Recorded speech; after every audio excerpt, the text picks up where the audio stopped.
Travis Black from Colorado Parks and Wildlife gives his presentation on feral and wild pig ID. Please put that in the chat function and I will try to address that. And Marty, please interrupt me if you do get questions. That's just fine. So with that said, I'm going to jump into my presentation, and I think it's important that we always understand kind of the history of domestication and where these wild and feral pigs came from. Wild pigs inhabited Europe, most of Asia, and North Africa with very distinct differences between the geographically separated populations. Around 5500 BC, a few domesticated, and you'll note I put that in quotation marks, wild pigs start to show up in southeastern Europe. Typically, those are the warty pig subspecies in southern Europe and true wild pigs to the north, Sus scrofa scrofa. Southeast Asian pigs, occupied by warty pigs primarily, Indian wild boar, and banded pigs. And about 10,000 years ago, pigs started showing up in New Guinea. These papal pigs express both traits of the warty pigs and the banded pigs. So the most primitive of our modern domestic pigs seem to be those papal pigs. And about 1,000 years later, the oldest domestic pigs were found in Asia Minor and the Near East, which is kind of the starting point of their spread to Europe and the rest of the world. Secondary domestication, which is defined as catching of wild pigs and subsequent crossbreeding with those early domestic stock, rapidly multiplied stocks across Europe and started shifting their appearance, that outward kind of phenotypic appearance, towards that of the European wild boar. It's important to note, though, that this crossbreeding and domestication did not change the number of chromosomes that these pigs display. Southeast Europe and Asian pigs have the same chromosome number as domestic pigs, which is 36 chromosomes. Central European wild pigs have 38 chromosomes.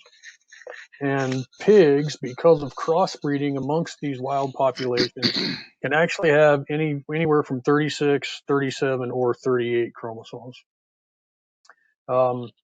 The polymorphic variation can result in one or two chromosomal pairs fusing. Thus, you get 37 chromosomes. A pig with 36 chromosomes can be a wild boar or a hybrid. One with 37 can be a wild boar, hybrid, or domestic. And a pig with 38 chromosomes could be any of the four morphotypes, which include wild, feral, hybrid, and domestic. I wanted to show this map real quickly. It just kind of shows where those wild populations of pig existed in Europe and Asia, which is kind of the base for a lot of the domestication of pigs and the spread across the world. And just so you understand the species that I'm referring to, there's a lot more that I could have shown. I kind of narrowed it down to a handful of a few.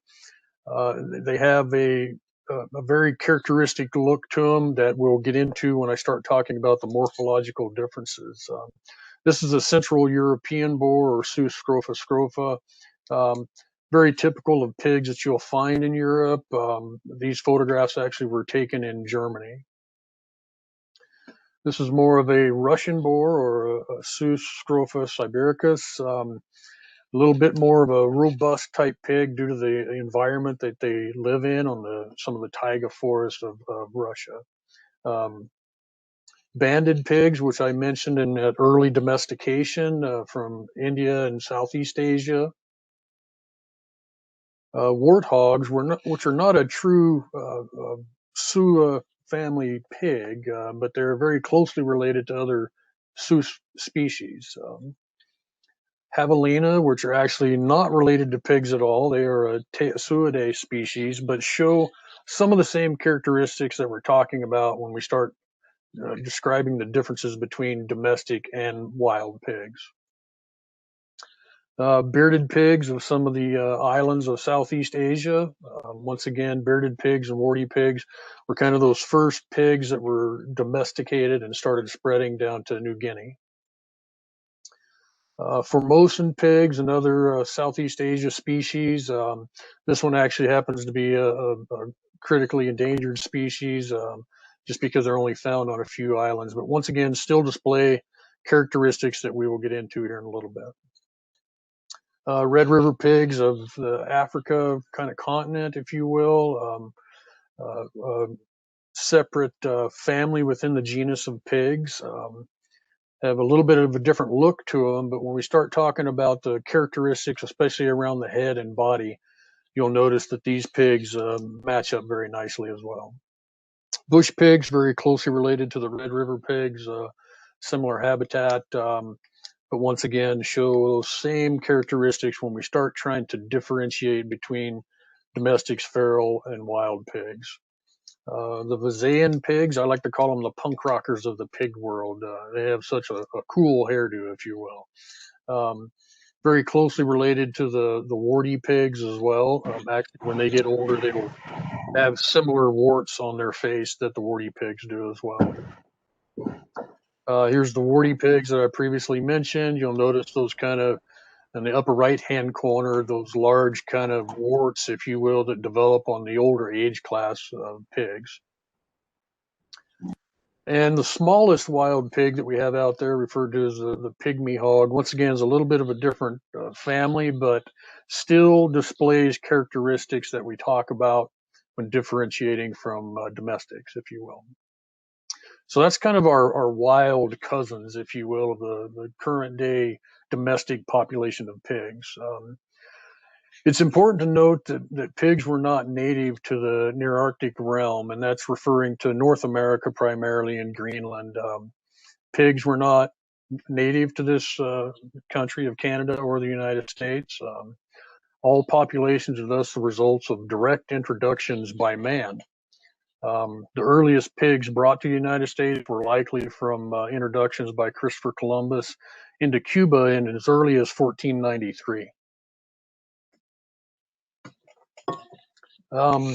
Spanish explorers, including Cortez and De Soto, provisioned themselves with these early feral pigs that Christopher Columbus introduced into Cuba and brought them to the New World around 1500.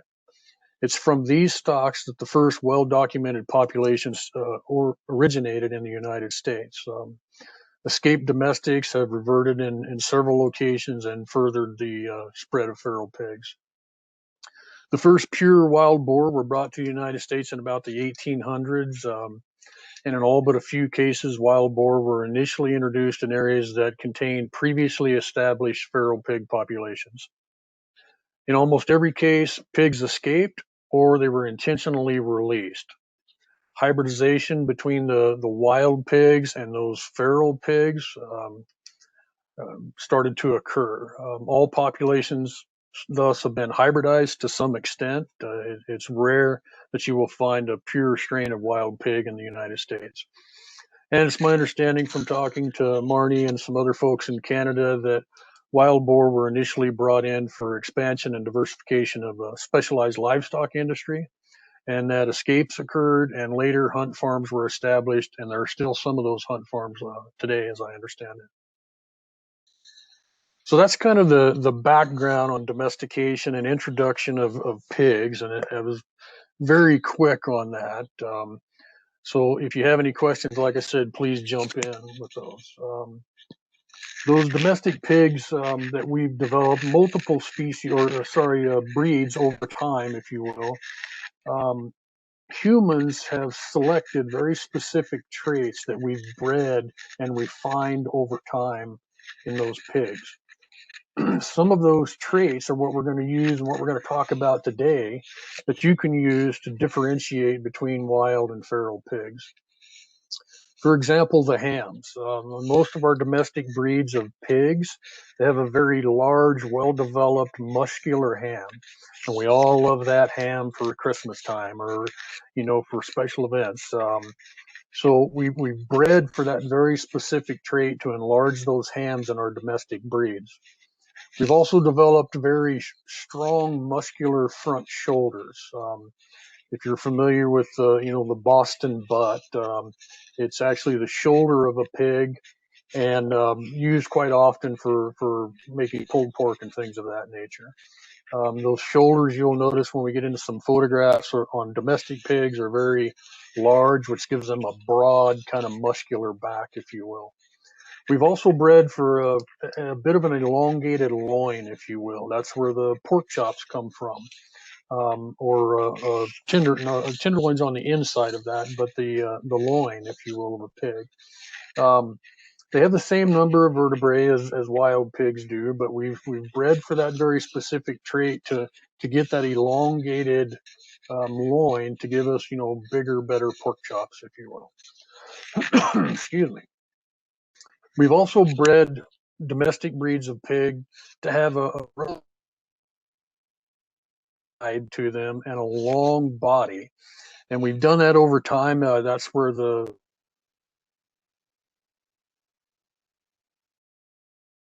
so we bred for that specific trait. When you look at domestic pigs and you notice those traits, and then compare to wild pigs or feral pigs that have been living wild, you'll notice they start going through a bit of change over time.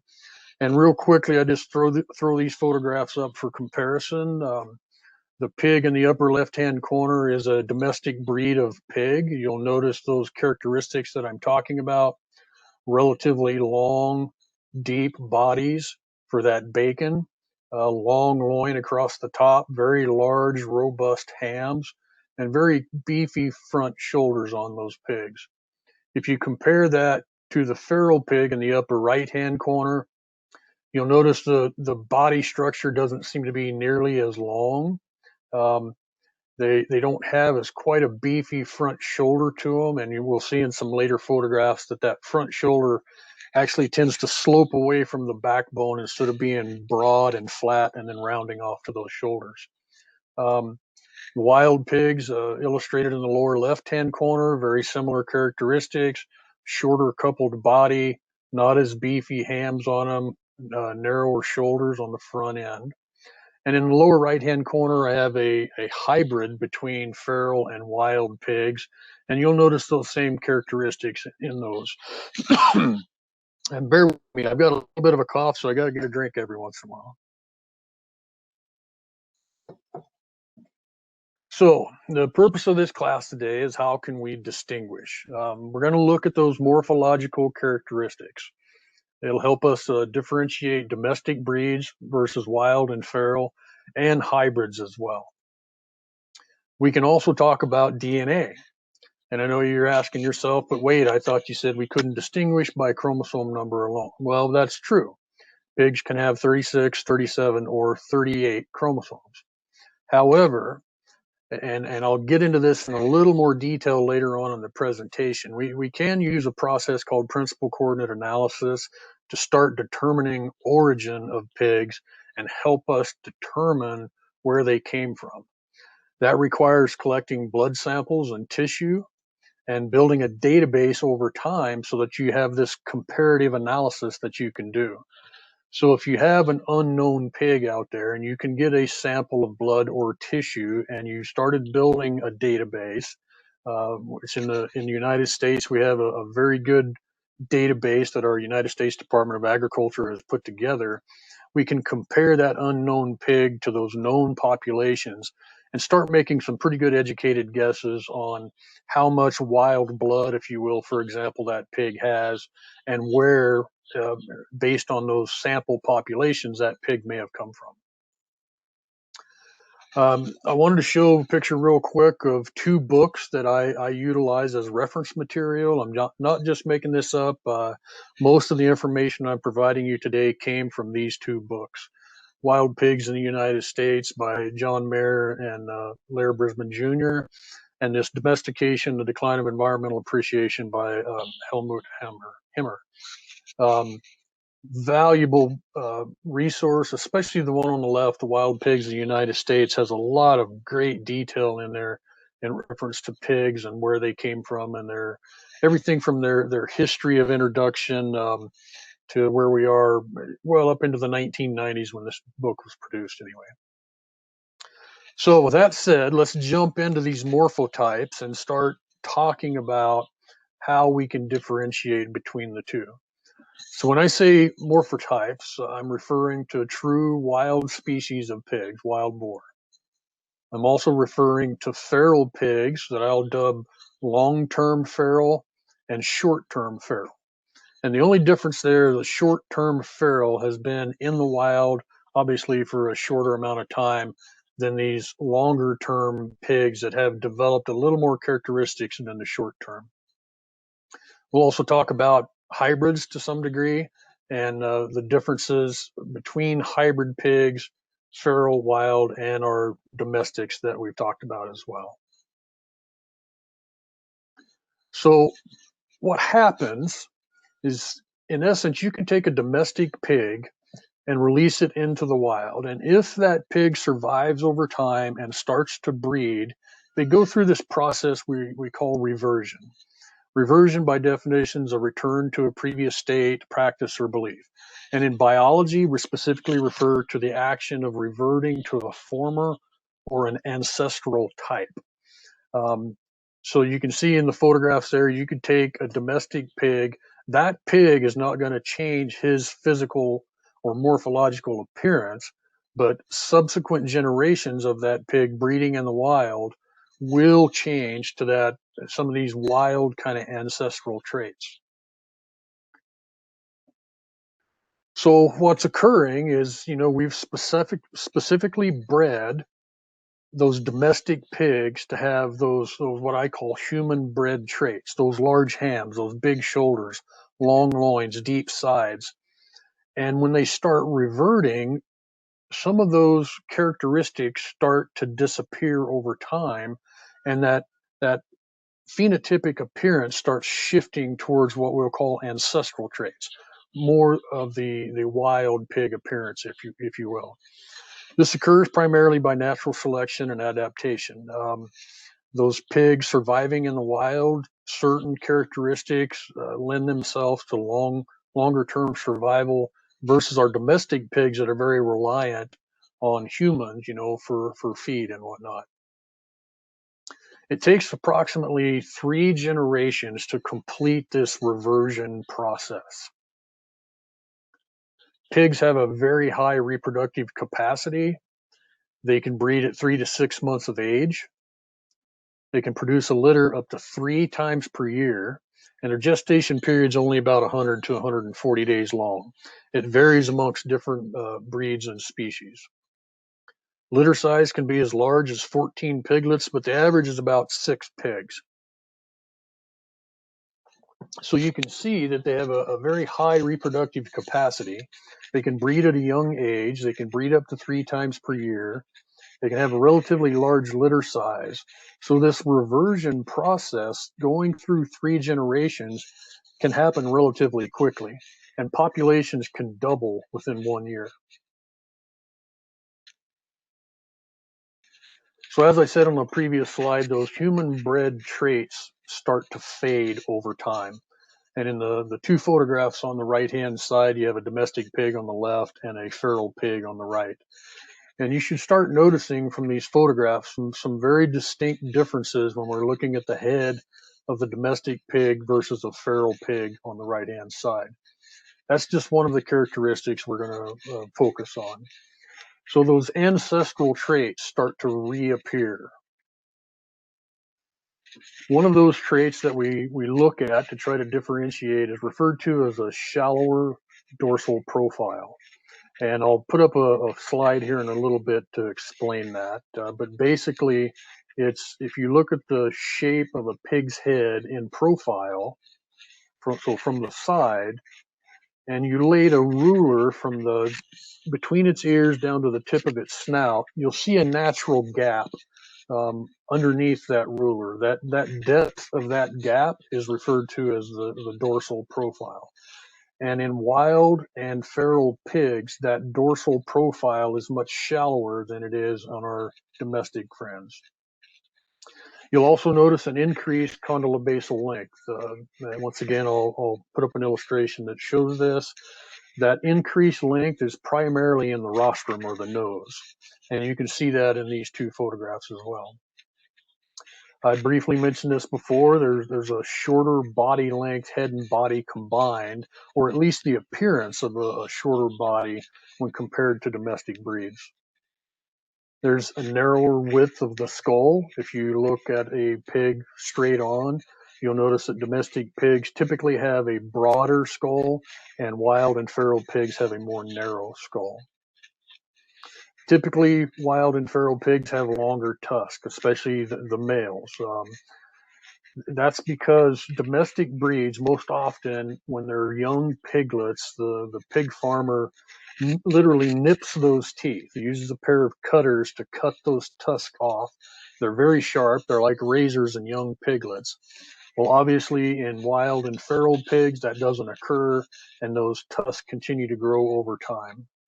And I'll get into more detail on the tusk as well. That narrowing of the back that I mentioned, like I said, we've bred our domestic pigs to have very broad, flat kind of backs for big shoulders and long loins. The wild and feral pigs, you'll notice that starts to narrow up and forms more of an inverted V, if you will, and it slopes from their spinal column down towards their shoulders. They generally have smaller hams. Once again, we bred that specific trait to have large hams. As they go through this reversion process, you'll notice that those rear hams aren't nearly as large as the domestic animals, if you will. Wild and feral pigs tend to have coarser hair and longer length, and they can possibly have this woolly underfur beneath those long kind of guard hairs. And then any sort of hybridization with wild pigs can start changing that phenotypic appearance even further. So if you took domestic pigs, put them in the wild, and over 3 generations, they start reverting to this more ancestral traits. And then you introduce wild pigs and you get crossbreeding between those two, it can actually kind of speed that process up and change that phenotypic appearance. So, how do we differentiate? It's important to remember that you must use the totality of the circumstances to make a determination. One characteristic in and of itself is not definitive. It's complicated due to crossbreeding and hybridization. Some characteristics are more indicative than others. For example, head and skulls and the coloration and hair are a lot more indicative than body length, as an example. It's also important for you guys to know that it's much easier to differentiate in older age classes versus younger age classes. The younger the pig is, the more difficult it is to determine.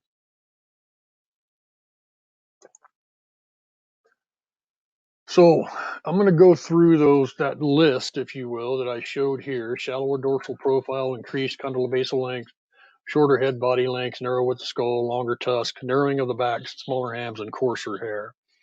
And the first one we're going to talk about is this body length, the head to the base of tail, if you will.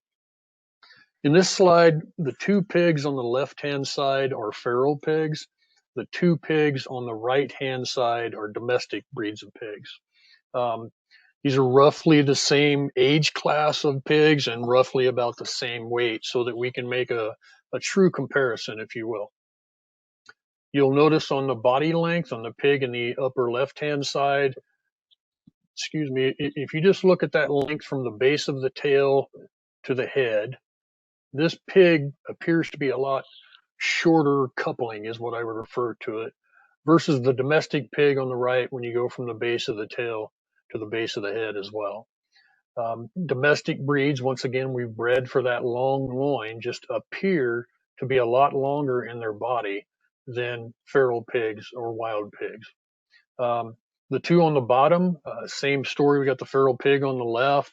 They're slightly quartering to us, but you can still tell if you're looking at that body length, this pig just appears to be a lot shorter in body length than that domestic pig that's quartering to us as well.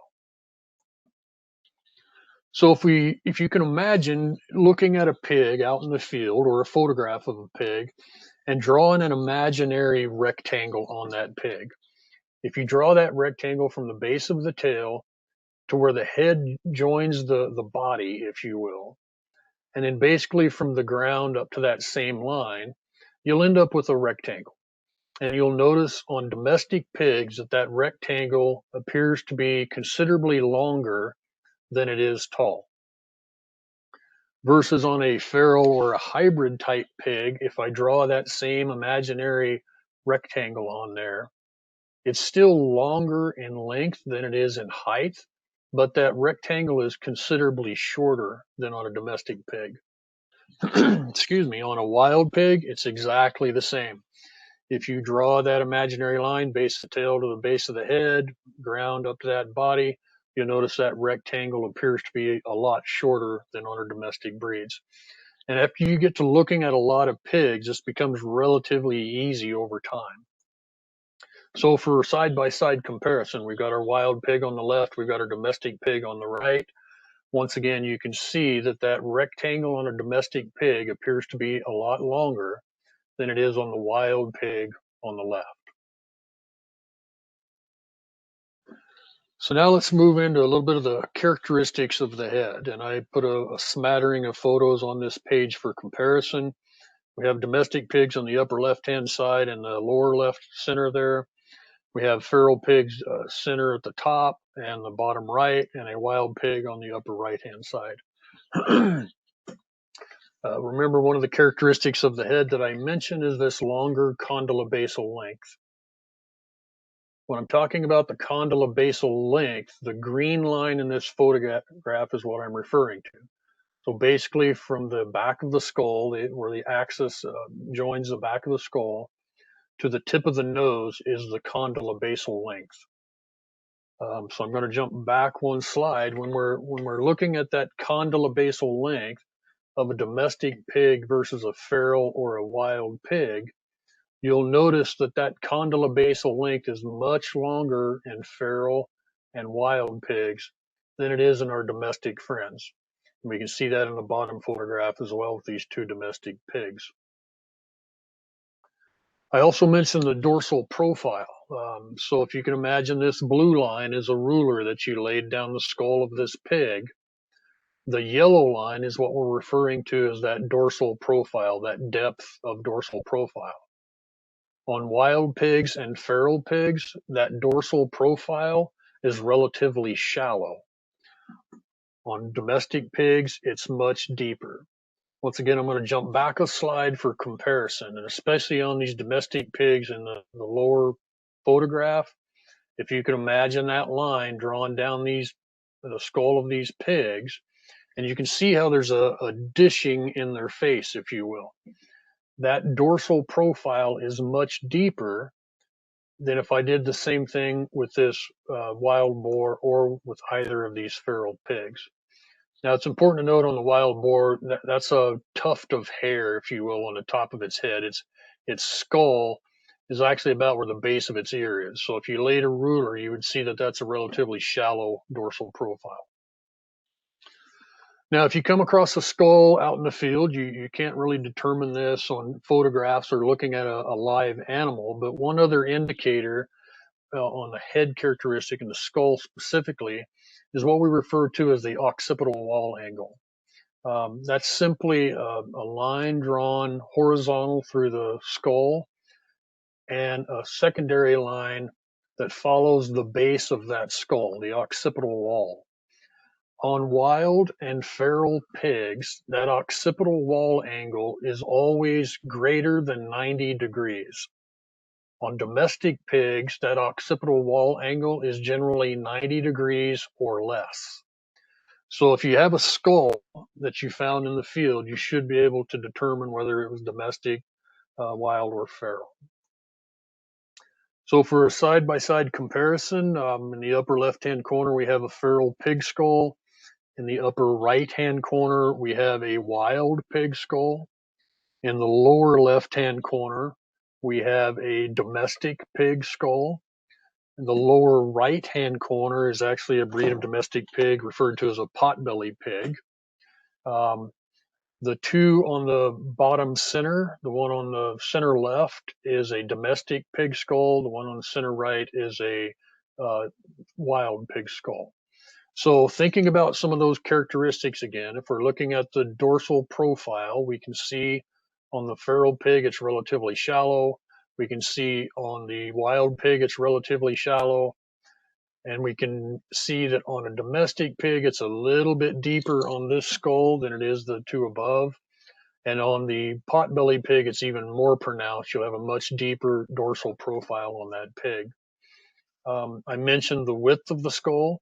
If we look at the two center photos again, the maximum width of that domestic pig skull is a lot wider than it is on a wild or a feral pig skull.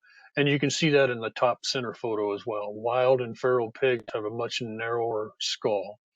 Um, Once again, that condylobasal length much longer in the feral and wild pigs than it is in our domestic or our potbelly pig down there as well. Just another slide that shows a side-by-side comparison. Feral pig on the left, domestic pig on the right this time. So if we're looking at the width of that skull, domestic pigs appear to have a much wider skull than a feral pig. In the two bottom photographs, you can really see that dishing in the face on this domestic skull. So it will have a much deeper dorsal profile compared to that feral pig on the left-hand side. And once again, that length, the condylobasal length, is much shorter in domestic and much longer in wild and feral pigs. One more quick photograph to drive that point home. And this photograph is a domestic pig skull on the left, a feral pig skull in the middle, and a potbelly pig skull on the right-hand side. You can see the feral pig is much more narrow across the width of the skull than the domestic pig, has a much more elongated rostrum, or that condylobasal length that we're talking about. And if we turn these sideways, you would see that that occipital wall angle is past 90 degrees on the feral pig and less than 90 degrees on the domestic and the potbelly pig. So on characteristics of the head, I'll re-emphasize that adult males give the best intergroup separation. It's much easier to determine on adult males than it is on females and younger pigs. Cranial measurements give superior results versus trying to measure a mandible. So that's why we use the condylobasal length rather than the mandible length. Separation of skulls of long-term versus short-term ferals are the clearest in older age classes. Excuse me again.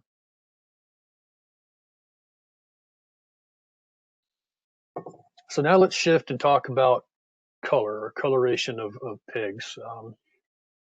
Over time with domestic breeds, we've bred basically every colors of the rainbow, and that's indicative in this slide that you see in front of you. All of the pigs on the left-hand side, the two columns on the left-hand side are feral pigs. All the pigs on the right-hand side are domestic pigs, with the exception of the two wild pigs on the lower left of that right-hand side. So you can see that the colors run the gamut out there. However, when we start talking about color, and we go back to a photograph of our wild pigs that I showed you several of early on, one thing to note in wild pigs is there's always or about always this grizzled coloration is what it's referred to. And you'll notice in the face of these two pigs that kind of whitish or off whitish color around the jowls, down the shoulders and the back and over the tops of the ham. This is that grizzled coloration, much like the way a grizzly bear gets its name. That grizzled tips of the hair is fairly evident in most of our wild pigs. Hair density. Most of our domestic breeds, such as the two on the left-hand side of the screen, are domestics. Two on the right-hand side are ferals again. You just don't see the hair density or the coarseness or length of hair in domestic pigs that you typically will see in feral pigs. That's illustrated on the right-hand side. Wild and feral pigs tend to have a predominant ridge of hair that runs down the center of their back. That's what the photograph in the upper right-hand side is trying to illustrate, that ridge of longer, coarser hair runs down the center of their back. On the lower right-hand side, you can see a much denser hair. It's hard to see in this photograph, but it's a predominant ridge of hair down his back. Another thing to look at when we're talking about hair density is if you look at the two photographs on the left, you notice skin pigmentation showing through where that white and black intersect in his body. And you can see that on both pigs. Because of an increased hair density and sometimes that woolly underfur in wild and feral pigs, you hardly ever see that color transition, that pigmentation on the skin. Now, I will caution you that domestic pigs that are raised in a colder climate sometimes can have a little denser hair, but generally, hair density, I'm referring to the number of hairs per square inch, if you will, on the body. Um, but the hair coarseness and length is about always longer on feral and wild pigs than it is on our domestic pigs as well. I mentioned that predominant ridge of hair along their back, pretty evident in the top two photographs. We have in the upper left what we typically refer to as an Arkansas Razorback pig, feral type, wild crossed hybrid that's typical of Arkansas in the lower United States, and a feral pig on the upper right hand side. Um, they have the ability, due to that underlying muscle tissue of the skin, to raise that hair up and make it stand on end. And when they're agitated and aggravated, they will kind of rough that predominant ridge of hair up along their back. If we compare that to the domestic pigs in the lower photograph, you'll notice a relatively short hair, much lower hair density compared to the two in the upper photographs. So let's talk about the tusk a little bit more in detail.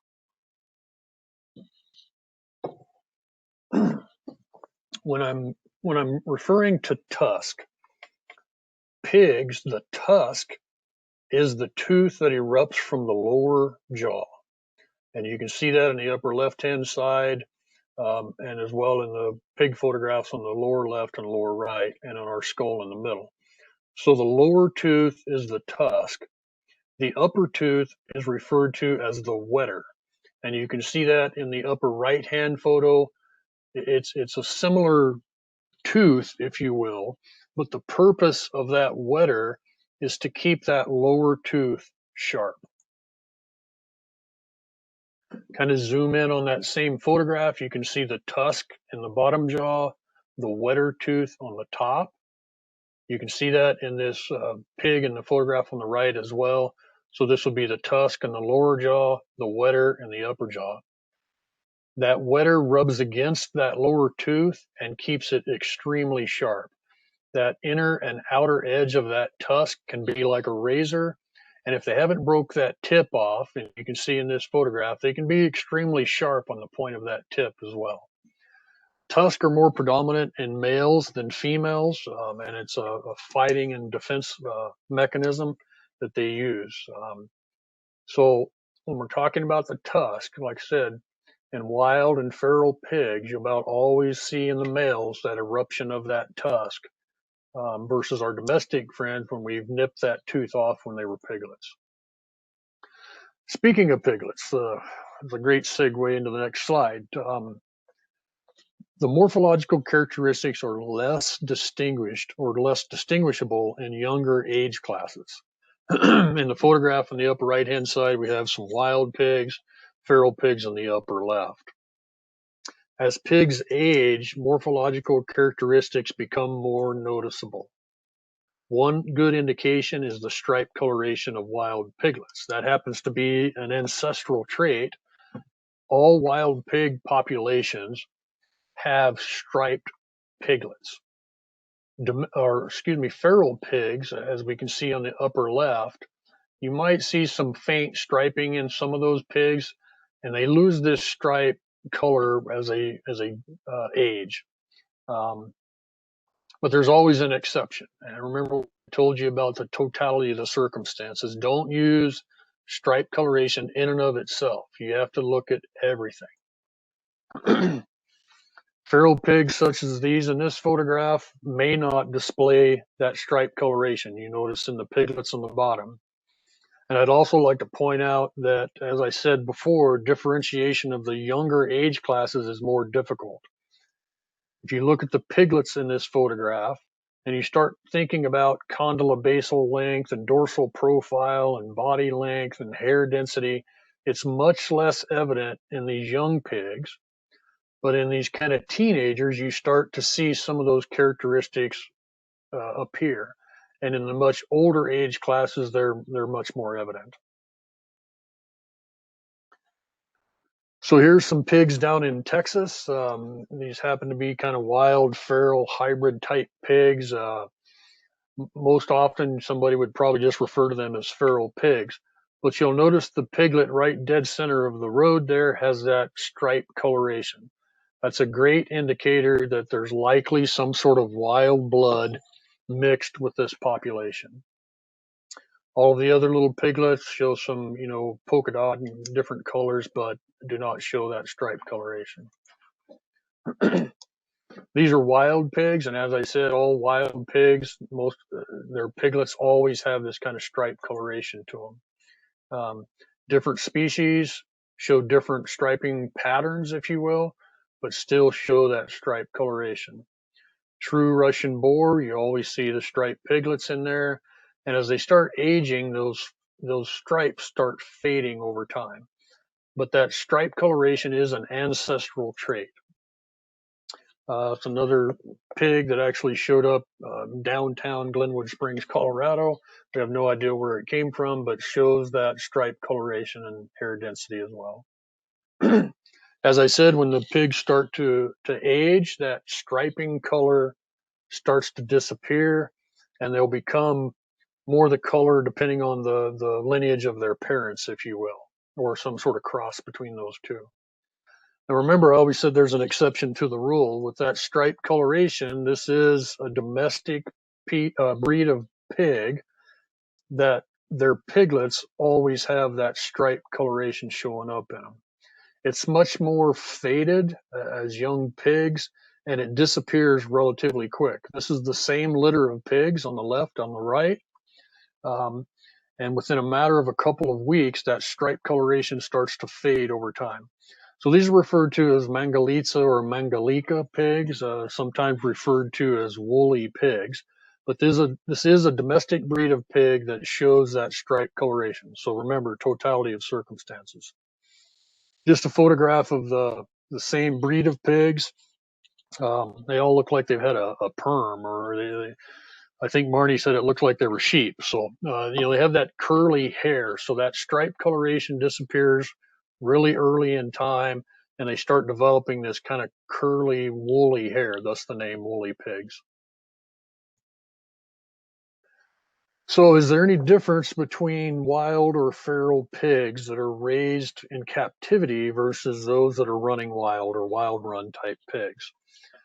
In this slide, I tried to illustrate very similar looking pigs that were pen raised on the two photographs on the left and wild run pigs on the right.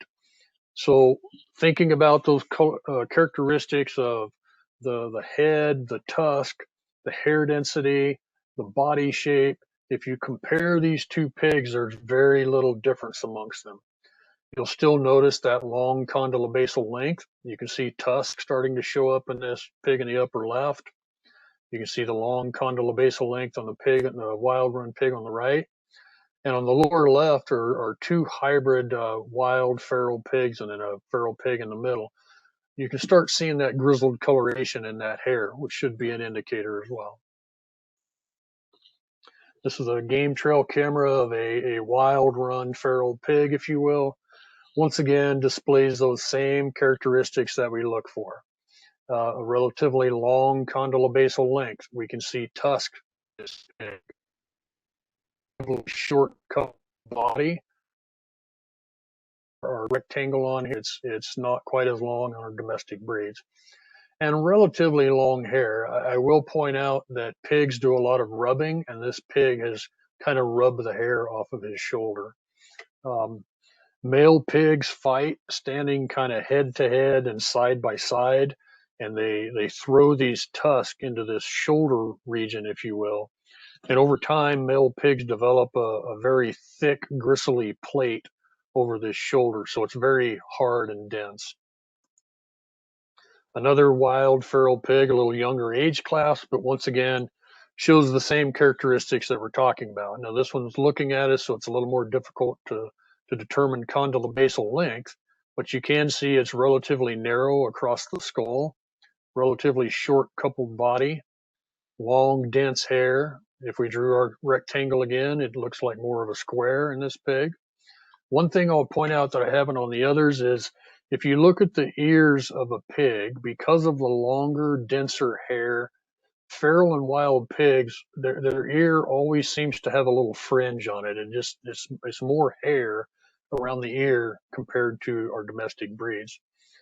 And I'll also point out the tails real quick. If I went back through some of these photographs, you'll notice that, well, apparently I don't have any.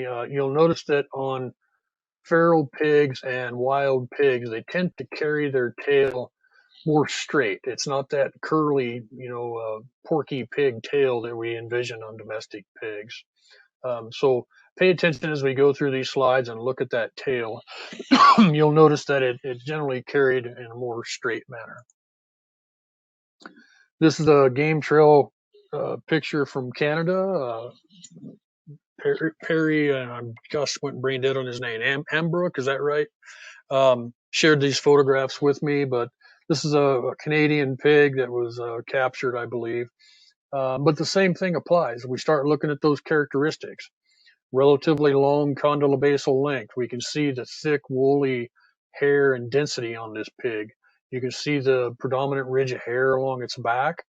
Uh, Much smaller hams and more robust kind of front shoulders on them. They're not quite as deep and long through the body. If I go back to the previous photo, I also failed to mention, if you look at the rump of a wild and feral pig, you almost always see this sloping away. And that's because the pelvis is more evident because they don't have that big, robust ham that we've bred in our domestic breeds. Same thing on that photograph. You can see that sloping away in the hindquarters. That's less evident in our domestics, but you can see that once again in this photograph of the Canadian pig as well. Okay, so I also mentioned a technique referred to as principal coordinate analysis for trying to help distinguish between pigs and different populations of pigs, especially. PCA is a visualized geometric relationship between different populations. I apologize for these photographs. I was at an obtuse angle when I took them. But basically, doing this PCA technique, you create clusters or populations of pigs over time by sampling. And you can start seeing when you start getting interbreeding and some crossing between different populations of pigs. We've done this in the lower United States, and this photograph kind of shows different clusters or populations of pigs. You'll notice down in Florida, it's a different color. It's a different base populations of pigs that were introduced by the Spanish explorers primarily. All across the southeast United States, you see a relatively closely related pig population, but there's been a lot of interbreeding amongst those. And then you can see some isolated pockets of different colors um, that represent likely kind of more wild type pigs that were introduced onto the landscape. This is a quick picture that shows some pigs that were tested in Germany. And once again, you can see those clusters start forming nicely using this technique. And once again, where they kind of start interbreeding and mixing. So what is principal coordinate analysis? It's a genotype that's used to analyze microsatellite loci on very specific alleles within the chromosome or that DNA strand. By taking blood and tissue samples, you can start doing this comparative analysis. And like I said, we built this database of different pig breeds, domestic breeds, wild and feral, and we can start comparing them to others over time. This photograph is actually showing, if you look at the top line under V1 46578, this was the last pig killed in Colorado, and we were comparing this pig to other known samples in Colorado. If you follow across the chart to the right and you look at the highlighted sections, this gives you a percentage, if you will, of the blood within that particular pig. This particular pig showed about 39% of a Western heritage, so a domestic type breed, and approximately, sorry, I lost my cursor, about 42.5% of European wild boar. When we compare that to the other known samples, it seems to be an outlier. So when we chart that on kind of a scattergram, if you will, the red arrow indicates that last known pig, which was killed down in Baca County, Colorado. You can see we compared it to samples from Kansas, Oklahoma, and Texas and New Mexico. And that pig does not fit with our Colorado pigs that we typically sample down there. So if I zoom in on that a little bit, kind of separate those clusters, you'll notice the blue circle, that Colorado pig very closely associates with these kind of clear triangles. And you can see from our legend up there that that's from Hutchinson County, Texas. The diamonds are our typical Southeast Colorado pigs. So we know from sampling that pig that we had eradicated this population, and that is not where this pig came from.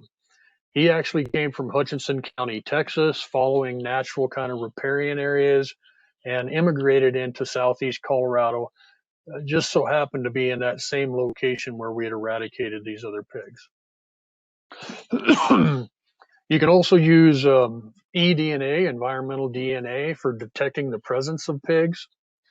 As various organisms interact with the environment, DNA is expelled and accumulates in their surroundings. That's in feces, mucus, gametes, shed scan, carcasses, and hair. It can be collected from a variety of environmental samples such as soil, water, snow, or even the air, rather than directly sampling from an individual organism. Samples can be analyzed by high throughput DNA sequencing methods for rapid measurement and monitoring of biodiversity.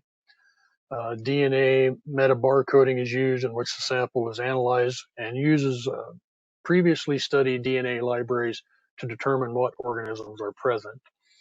They've actually used this to determine the presence or absence of some threatened endangered species as well. So the analysis of eDNA has great potential, not only for monitoring common species, but to genetically detect and identify other extant species that could influence conservation efforts, such as wild or feral pigs. So I briefly wanted to mention that. So I'm going through this pretty quick, but let's talk a little bit about damage identification. This photograph shows a green cornfield. And one thing that I'll point out in this photograph, besides the obvious, a bunch of corn has been kind of mowed down. If you look closely at the stalks on these corn plants, you'll notice that almost every one of them had kind of been broke over at an angle. This was caused by pigs, and pigs don't have the ability to reach very far up the plant to those ears of corn. So they literally grasp the stalk in their mouth and they break it over in order to access that standing corn. So that's pretty indicative of pig damage. You won't see that with deer. They typically either eat the whole plant or they just eat the cobs right off of the stalk. You won't see that with raccoons, as an example, that just climb the stalk and eat the ears or break them off. But when you see these broke over stalks, it's pretty indicative of pigs causing part of the damage. There's a similar cornfield. Once again, if you look closely, you start noticing that the stalks are kind of broke over, which is pretty indicative of pigs causing some of this damage.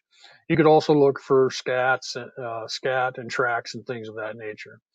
The information at the bottom is a little out of date. It says that crop damage and control cost about $300 per feral pig. That's a little dated, and that cost certainly has gone up. If you walked out the front door of your house tomorrow morning and this is what you saw, you should have a pretty good indication. This is the rooting behavior that pigs tend to do. In this particular case, in a kind of a residential area with their lawns, Likely they had somewhat of a grub problem in their lawn, and these pigs moved in overnight and just literally rooted up their lawn, digging those grubs out of the ground and eating those grubs. If you play golf, this would be a terrible sight to see once you got on the second or third hole. You can see the amount of resource damage that pigs can cause in a relatively short time, such as the rooting behavior again on this green on a golf course. Here's a few pictures that Perry provided me from Alberta Agriculture. This was an oat field that feral pigs or wild pigs had got into and caused some damage in these oats. I don't know much about oat fields. We don't grow a lot of oats in my part of the country, but you can see how the oats have been trampled, and no doubt the pigs are, eating the oats off the top of those. This is a drone image. That's that same field, and you can see the amount of damage in that oat field that pigs can cause over time. You'll note the trails where they're walking from one spot to another, and the big damage areas that you'll notice in the field as well. This was damage in a Canadian hay crop. Same sort of rooting behavior that we saw in the lawns and on the golf course can cause extensive damage and loss of production in different agricultural crops as well. Um, Depending on the type of hay field, obviously, if this was alfalfa or something of that nature, very expensive to replant, so it's a huge economic impact. Another oat crop on the edge, you can see it looks like somebody basically just took a rototiller and churned up the soil around this oat crop out here. This is actually how I confirmed the presence of feral pigs all the way back in 2000 in southeast Colorado. Along the borrow pit or the bar ditch, if you will, of a road, this is exactly what it looked. Overnight, the pigs had really just rooted it up. So let's talk about tracks a little bit. Pig tracks are fairly distinctive. And in this photograph of a pig's foot, you'll notice the toe of the pig is really rounded off versus kind of sharp and pointy like you might find in deer, for example. I'll also point out the dew claws on pigs tend to be a little lower on the leg than it is on some of our ungulate species. So when you have a track from a pig, you about always see this dew claw mark and that more rounded off toe. And the reason that is jump back to this photograph. Pigs tend to walk a little more up on their toes versus just on the pad of their foot, if you will. And it wears that front toe over time and causes it to be a little more rounded. Now, remember I said the older age classes are easier to distinguish. That's the same with tracks as well. Young newborn pigs have a relatively sharp toe and it's not rounded off yet. But in comparison to this deer track, you can kind of see the differences. The dew claw is about always splayed outside of the margins of the pad, where with deer it's usually behind the pad directly, unless that deer is running and really plants his foot hard. Here's a photograph of a feral pig track in some relatively soft sand. Um, but if you look closely, you can see those distinguishing characteristics, that kind of rounded off toe deep in the track. You can see the dew claws outside the margins of that track as well. Here's another pig track in some mud, and even though it kind of squished back in with mud, you can still see the rounded toe. You can still see those very evident dew claw marks outside the margins of the pad. Here's another pig track on a little firmer, rockier type soil, and we can definitely see the rounded toe marks in this track. And if you look extremely close down on that lower left-hand side, you can actually see just the impression of a dew claw mark. So on harder soil, it's a little more difficult to determine. On softer soil, a little easier. Once again, kind of some sandy habitat, if you will, that these pigs walked through. But if you look at every one of these tracks up close, you would notice that they have that rounded toe. You can see clearly the dew claw marks outside of the margin of that foot. on every one of these tracks as they move through this sandy substrate. So trying to differentiate from scat is extremely difficult. And the reason that is pig diets are so varied. They will basically eat anything, is the way I would describe it. And the quality of that scat sample can be, I mean, everything from runny to solid to clumps to elongated, sections of that. But if you have track association with scat, that should kind of start giving you a clue. And it is possible to pull eDNA from scat samples as well. So scat is not a very useful tool just because it is so varied in composition. Wallows, on the other hand, are a very good indicator that you have pigs in the area. You can see in this photograph, you can find a pig wallow from a long distance off. Much like an elk wallow, they will get down and roll in there. Um, Pig wallows have a very distinctive odor. If you've ever been around pigs, you won't miss that smell. You can identify it once you've been there. Um, Cause an awful lot of habitat destruction. You can see that wallowing and kind of rooting behavior. Um, Pigs wallow in order to keep themselves cool and to help control parasites. Pigs cannot sweat like you and I. So, in order to lower their body temperature, especially in warm weather, they're reliant on water and wallowing in order to lower their body temperature. They will also roll in that mud. And then as that mud starts drying, they will rub against trees and posts in order to try to remove parasites that are causing them to itch. A couple more photographs of wallows. Once again, very distinctive. Once you get around one and that odor and that smell, you can't miss it. The lower right-hand photo, might be mistaken for like an elk wallow, but once again, very different odor with an elk wallow than it is with a pig wallow. And once again, look for the presence of tracks and other indicators. In that upper left photo, you'll notice on the trees a lot of mud smeared on the trees. That's that rubbing behavior that pigs tend to do. Speaking of rubs, they will rub on basically any vertical item out there, be it a telephone pole in the lower right hand photo, fence post in the upper left, or any sort of native trees that are out there. Usually you'll see mud caked on those trees or posts because they've been wallowing and then rubbing on that. They can use it as somewhat of a scent marker, but it's generally, like I said, more of a scratching post than anything else. If you look closely on trees that pigs have been rubbing on, you'll also usually see some hair, especially on a tree with rough bark, such as this one, and in the upper right hand photo as well. Usually that mud is on the lower part of the post, versus on cattle or some other species. Rubbing is usually higher up on the post than lower on that post. So anytime you see that mud and rubs on trees, it's a pretty good indicator that you've got pigs in the area. And the lower left hand photo, if you look closely, you can also see some rooting behavior in the background as well. I always encourage everybody to pay attention to fence lines, especially if there's barb or twisted wire of some sort. Um, Pigs like to go underneath the wire. They generally don't go through the strands. They'll put their head underneath the wire and lift it and push their way underneath the fence. On barbed wire, especially, you can see in this photograph, it tends to snag hair. Great source for trying to identify. Once again, if you look closely at these hairs, they're very long, dense, coarse hair.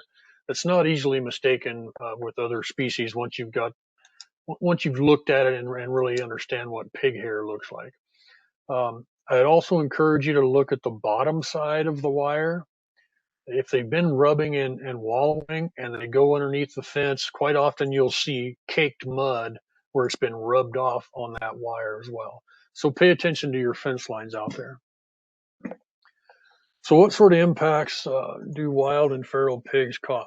Well, they transmit a multitude of diseases, both from pig populations to livestock, pig populations to domestic and wild animals, and can transmit disease to humans as well. There's direct competition for resources out there. There's obviously the habitat loss and destruction that they cause. And there's predation.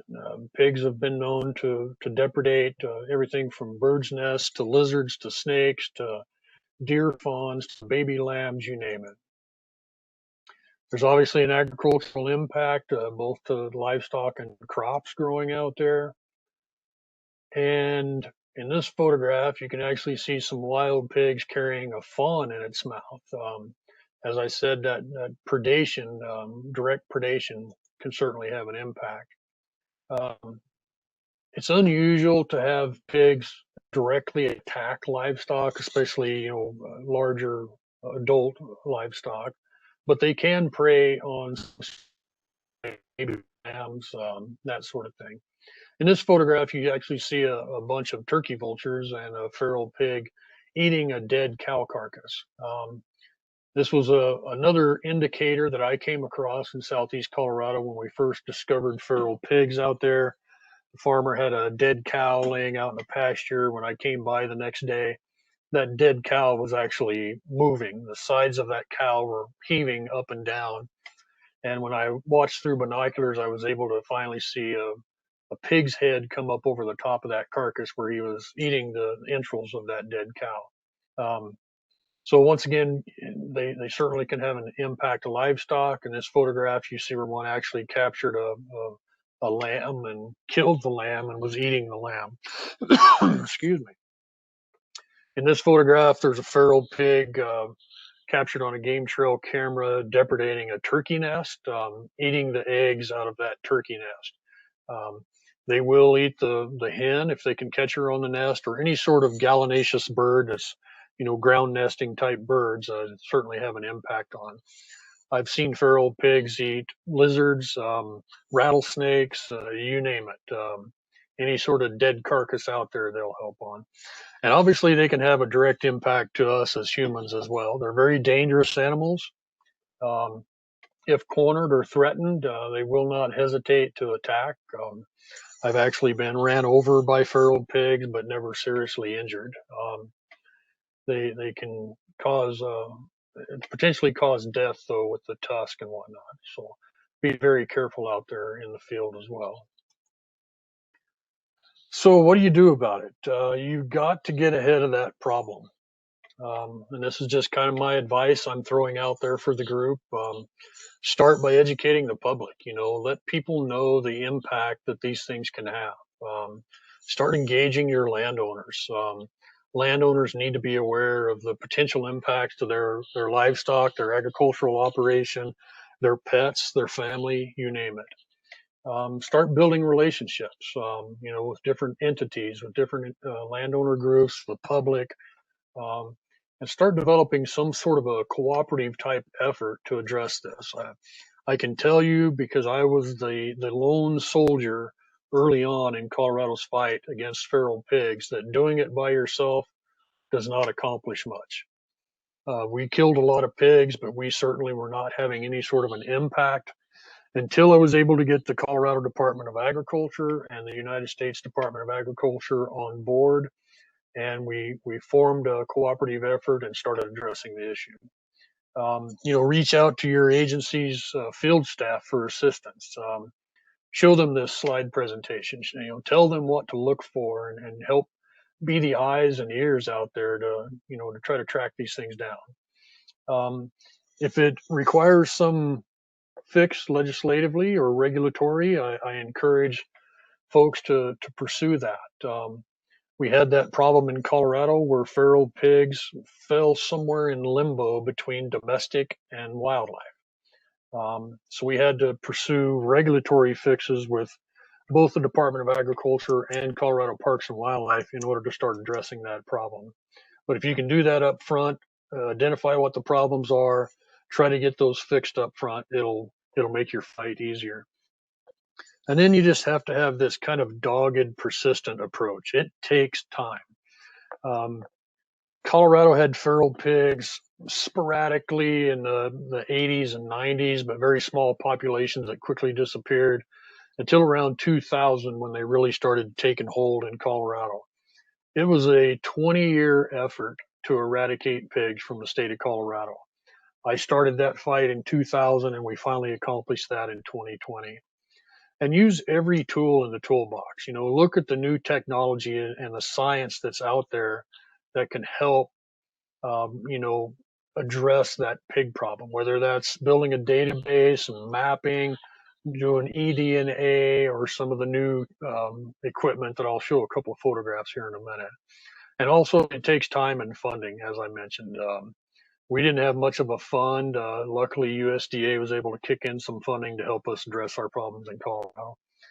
This is just a quick slide to show that partnership. We called it Colorado's Feral Pig Task Force. Like I said, it took 20 years of work, but it included the U.S. Department of Agriculture, our Forest Service Department, United States Department of Agriculture, Colorado Department of Agriculture, and Colorado Parks and Wildlife.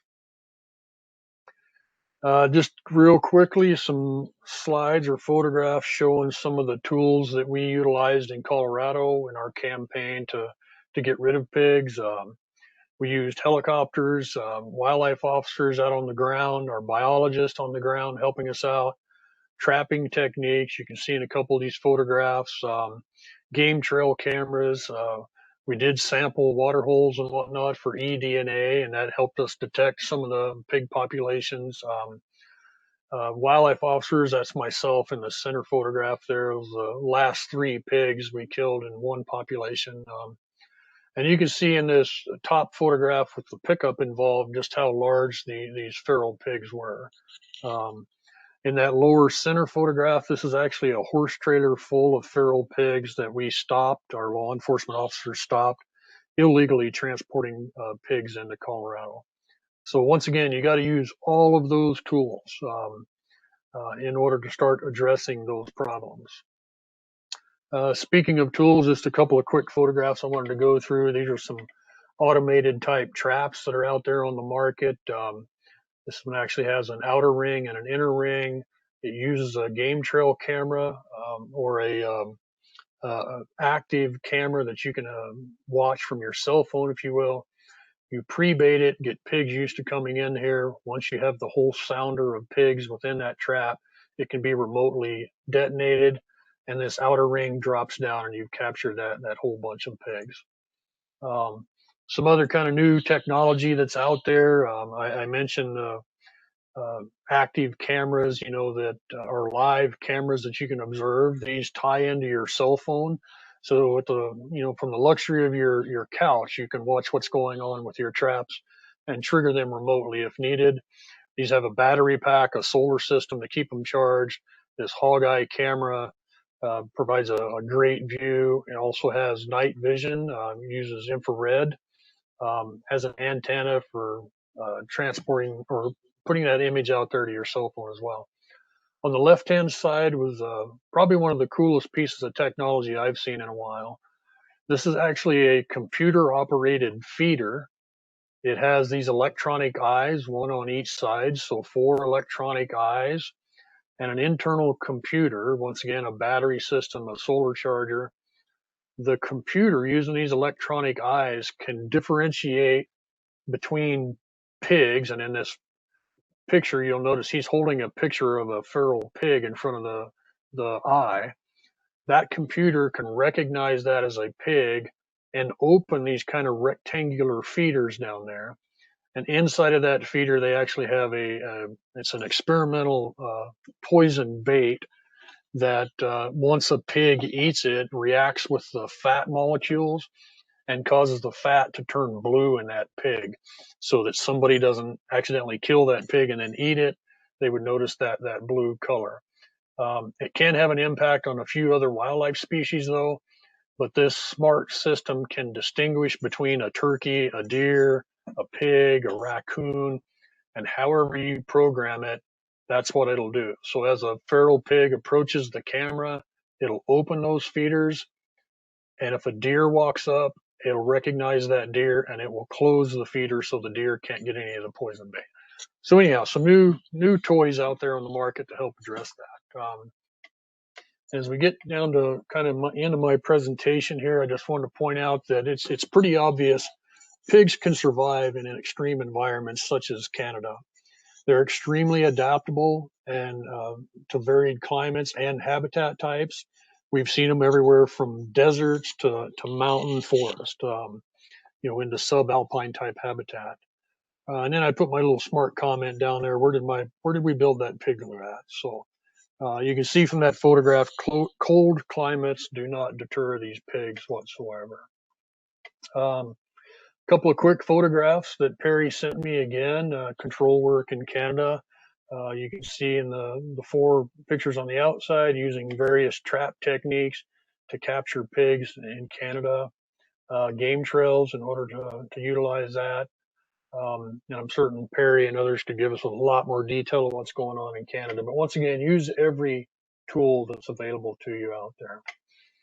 And so remember, when differentiating between domestic and wild and feral, use the totality of the circumstances. Look at the characteristics I've talked about today.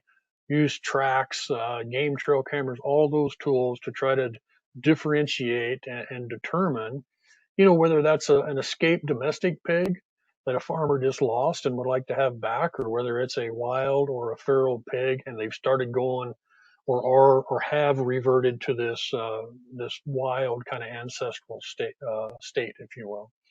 This is just a quick photograph all the way back from 2002.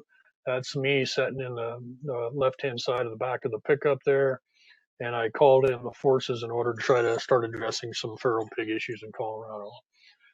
So I went through that pretty quick, and I know there's got to be some questions out there, and that's kind of the end of my presentation. Um, just real quickly, I'm going to throw up one more slide that has my information, my contact information, my email. Please don't hesitate to reach out to me.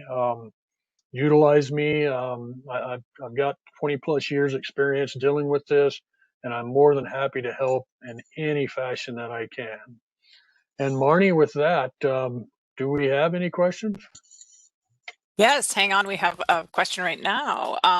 Good presentation, Travis. How much of a problem are the hundreds, thousands of small lot domestic swine producers that do not follow BMPs to prevent high risk of contained escapes of pigs, thus seeding an area and presenting opportunities to cross with existing wild feral pig?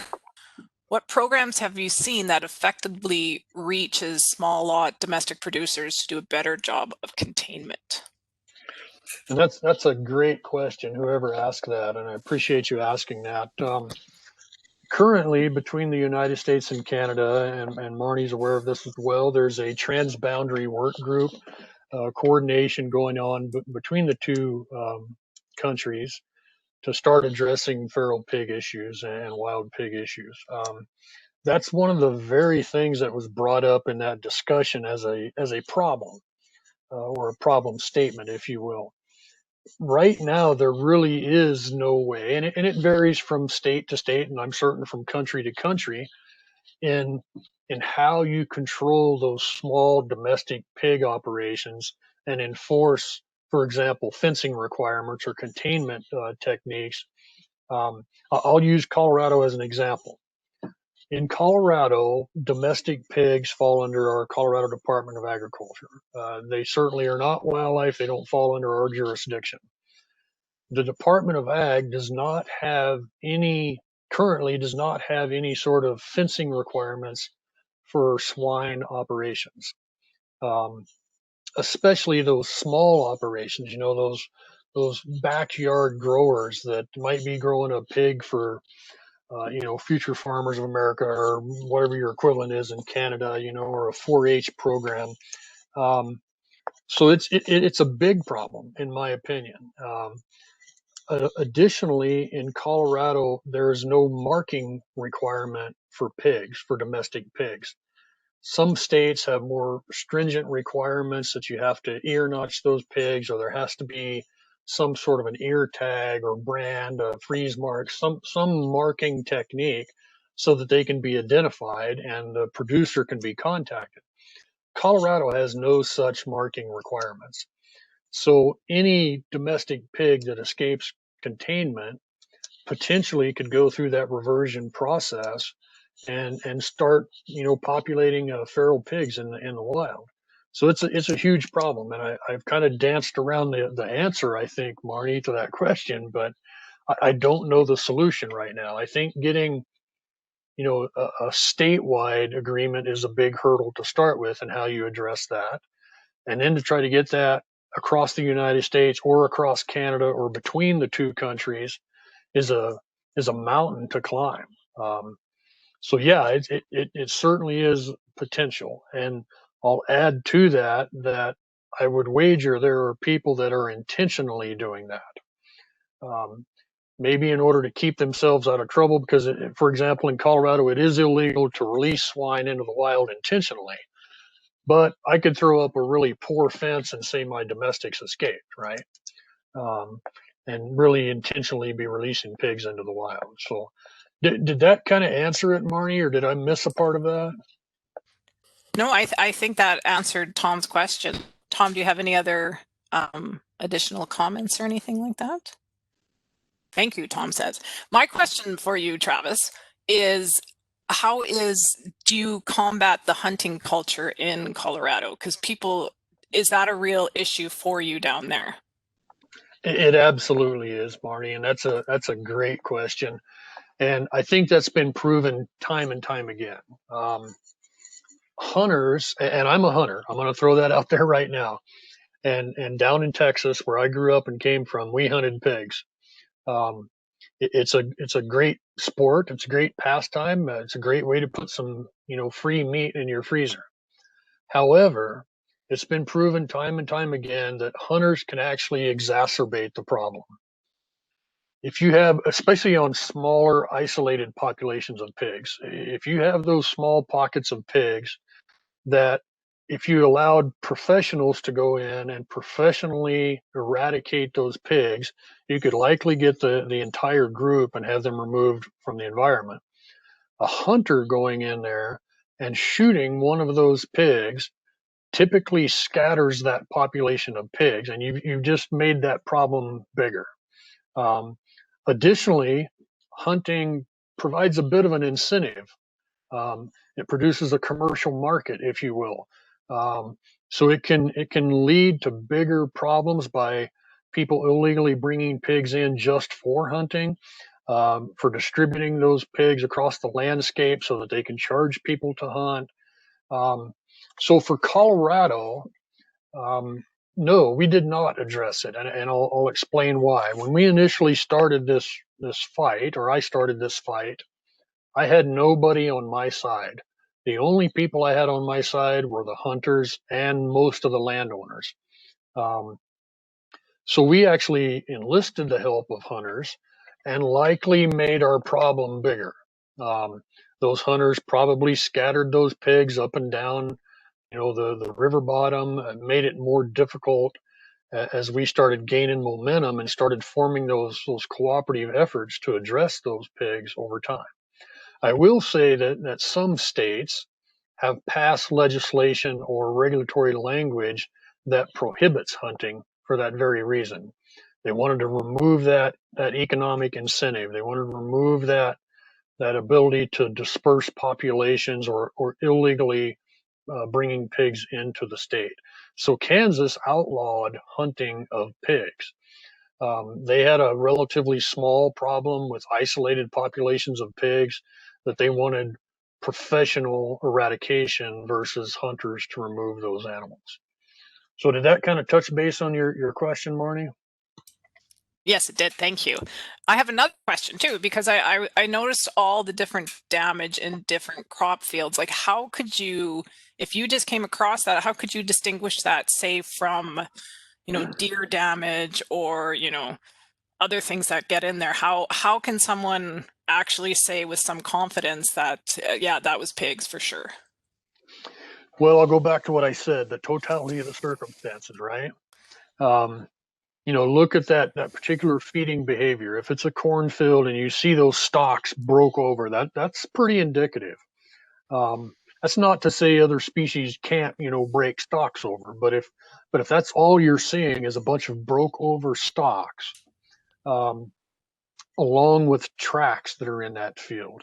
If there's a fence on the boundary and you check that fence line and you have mud rubbed on the bottom of that wire or hair snagged in that wire, if you can take some water samples nearby and look at eDNA, you're going to start painting a much better picture of what caused that damage, if you will.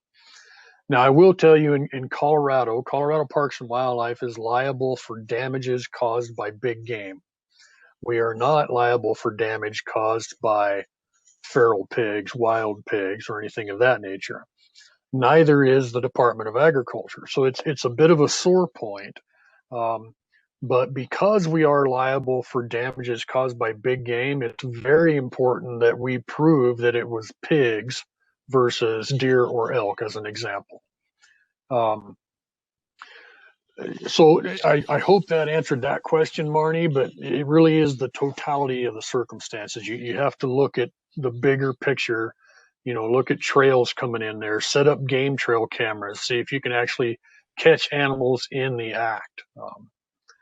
It wasn't pigs, but I actually dealt with a damage situation where a landowner claimed it was wildlife causing damage, and it was actually grasshoppers. We were able to go in and prove grasshopper damage versus big game. So you can do it with some persistence and good investigative skills. All right. Now we have another question from, I think it must be Kevin Harrison. Hey, Tom, what is the ideal habitat to find where these sounders may be bedding? And you said, "Hey, Tom." I assume that was directed at me. Yeah, yeah, Or is Tom chiming in? So that's right. I realized um, that, yeah. Travis. um, no, it's a good question. I will say that most often pigs are tied to some sort of water, especially in warmer climates or warmer times of the year, like for cooling down, for drinking, obviously, for staying hydrated. Um, so looking along riparian zones is a great place. Any sort of kind of swampy areas. There was a particular spot on a ranch in Texas that had these kind of swamps, for the lack of a better term. We always found pigs in those swamps.